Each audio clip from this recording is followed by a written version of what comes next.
The Russian Ministry of Defense has deployed 3 MiG-31E fighters equipped with Kinzhal hypersonic missiles in Kaliningrad, a Russian enclave in the Baltic. Russia's state-owned news agency, RIA, Thursday, August 18, 2022, quoted the ministry as saying that MiG jets would be on duty around the clock in Kaliningrad.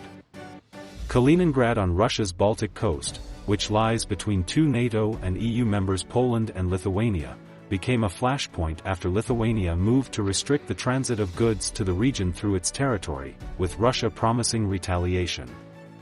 Tensions in the region have risen since Russia sent tens of thousands of troops to Ukraine 6 months ago in what it called a special military operation.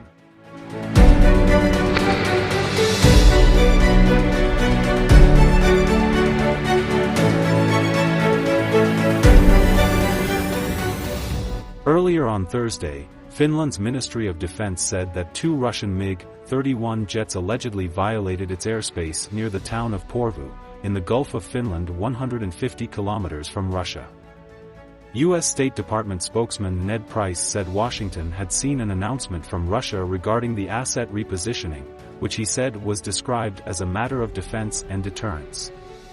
"It certainly doesn't make sense," Price told reporters. Russia does not face a threat from NATO. Russia does not face a threat from Finland. Russia does not face a threat from any other country.